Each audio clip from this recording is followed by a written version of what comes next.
मानना है।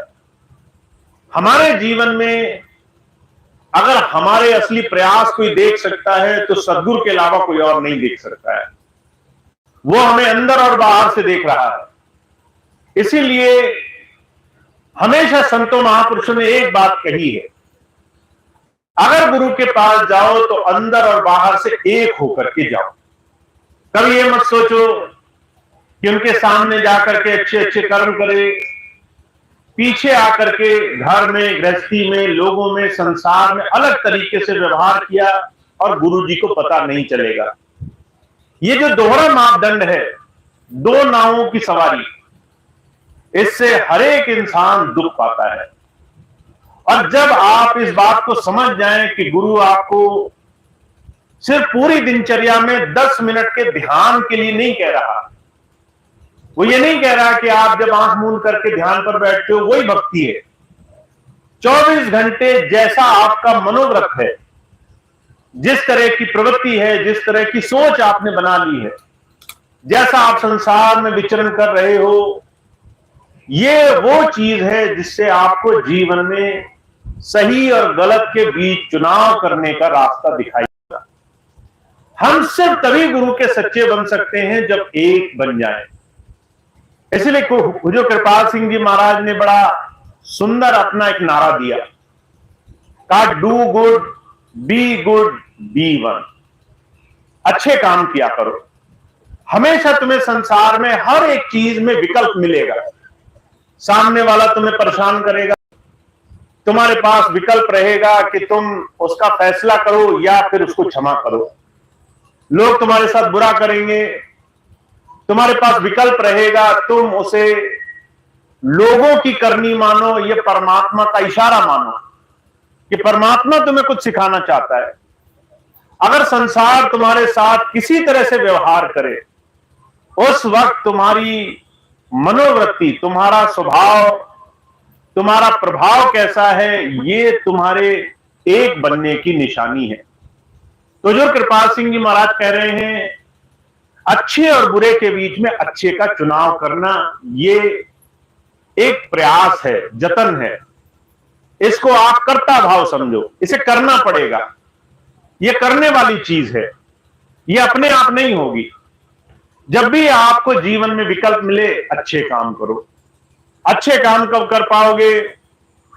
महाराज जी कहते हैं बी गुड, जब अंदर से अच्छा महसूस करोगे, जब अंदर से उस प्रभु को हाजिर नाजिर मानोगे, जब तुम्हें यह विश्वास होगा, भरोसा होगा कि मेरा गुरु तो मेरे साथ ही चलता है, वो मेरे साथ ही उठता बैठता है, वो मेरे साथ ही सारे जीवन के सारे कामों में हर वक्त साझा रहता है, वो मेरे अंदर है, मैं उसके साथ हूं। अब जो भी हो संसार में, वो सब कुछ उसकी रजा में है, उसकी मर्जी में है।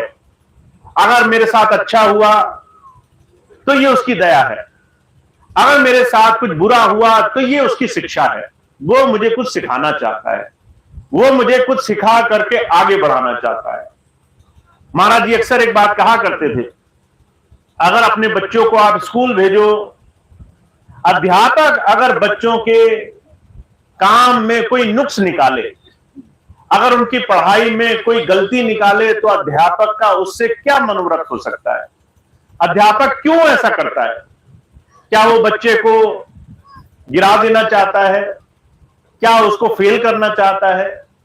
क्या स्कूल से बाहर निकाल देना चाहता है? या फिर उसको आगे बढ़ने के लिए रास्ता दिखाना चाहता है, उसको उसकी गलती से उसको सुधार की तरफ ले जाने के लिए उसको और मजबूत बनाना चाहता है।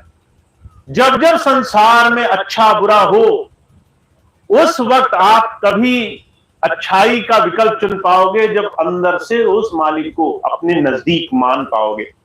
और ये कब होगा? महाराज जी कहा करते थे बी वन, दूसरे को मानो ही मत, दूसरा कुछ है ही नहीं संसार में। मुझे याद है, स्वामी जी महाराज के पास एक बहन गई, कहने लगी स्वामी जी नाम तो आपने दे दिया, मोक्ष तो आप दे दोगे, ये मुझे विश्वास है, पर सांसारिक वस्तुओं के लिए क्या मैं पूजा पाठ कर सकती हूं? क्या मैं हनुमान जी की पूजा कर लिया करूं? अब स्वामी जी बहुत हंसे, कहने लगे जो परमात्मा दे सकता है वो दुनिया नहीं दे सकता क्या? जिसने संसार में परमात्मा को देने का संसार में आकर के इतना बड़ा काम छेड़ा है, उसके लिए दुनिया की कोई भी वस्तु देना कितना बड़ा काम होगा। पर अगर हम अपनी मन इच्छा के अनुरूप ही हर चीज मांगे, जैसे छोटा बच्चा होता है, अगर छोटे बच्चे को मिठाई खाने, खिलौने, किसी भी चीज की जिद पड़ जाए, तो वो जिद है जिसकी वजह से वो रोता है, चीखता है, चिल्लाता है, हाथ पैर छोड़ता है, तरह तरह से पूरे माहौल को वो उथल पुथल कर देता है। महाराज जी कहते हैं वो बच्चा सिर्फ शरीर से बड़ा हुआ, मन से वो बच्चा बड़ा नहीं हुआ।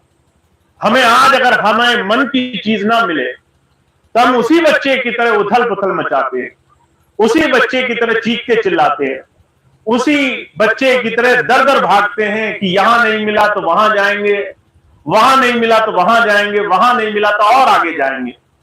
हम जबरदस्ती, क्योंकि हमें किसी चीज की लालसा बन गई, हम उसको पाने के लिए भागते हैं। तो जो कहते हैं ये जो भाग दौड़ है ये तब समाप्त होगी जब तुम्हारा भरोसा बनेगा कि बस वो एक ही है, उसके अलावा कोई है नहीं। ये जितने भी तुम संसार में देख रहे हो, तरह तरह की चीजें, ये सिर्फ उसी से जुड़ी हुई हैं। ऐसा भरोसा तुम्हारा होना चाहिए। मैं हर रोज बहुत से सत्संगी भाई बहनों को देखता हूं, कभी बच्चों की तकलीफ हो जाती है तो कहते हैं इसके लिए हम कहीं जा रहे हैं तावीज बनवाने, कभी और परेशानी हो जाती है तो कहते हैं तंत्र मंत्र जा रहे हैं, बालाजी जा रहे हैं, भूत हो गया, प्रेत हो गया, तो वो कुछ और चक्कर में पड़ जाते हैं। हम ही में से बहुत से लोग ऐसे हैं जिन्हें अगर छोटी छोटी चीजें हो जाएं तो बजाय इसके कि हम सही रास्ता अपनाने के, हम दर दर ठोकर खाने के लिए, दुनिया के हजारों चक्कर मारने के लिए न जाने किन किन चीजों की तरफ भागते हैं। पर वो भागना सिर्फ शरीर से नहीं होता। आपने पहले मन में ये विचार बनाया कि उस एक के भी कोई दूसरा हो सकता है, रखना है। जब जब संत आए उन्होंने कहा कि संसार में वो ही बचा है जो आधार से, धुरी से जुड़ा हुआ है। कबीर साहब ने कहा चलती चाकी देखकर दिया कबीरा रोए, दो पाटन के बीच में साबुत बचाना हुए। अगर इस संसार में बचना है तो इस संसार में किल्ली ढूंढो, आधार ढूंढो। अगर आधार नहीं बचा तो इस संसार में जितना सब कुछ देख रहे हो ये दो पार्ट हैं, एक तरफ अच्छाई, एक तरफ बुराई। किसी न किसी कारण, किसी न किसी मद से हम संसार में पिस जाएंगे अगर हमने आधार से जुड़ना शुरू नहीं किया। बहनों का बहुत बहुत धन्यवाद। इतनी गर्मी, इतनी परेशानी, इतनी तकलीफ के बाद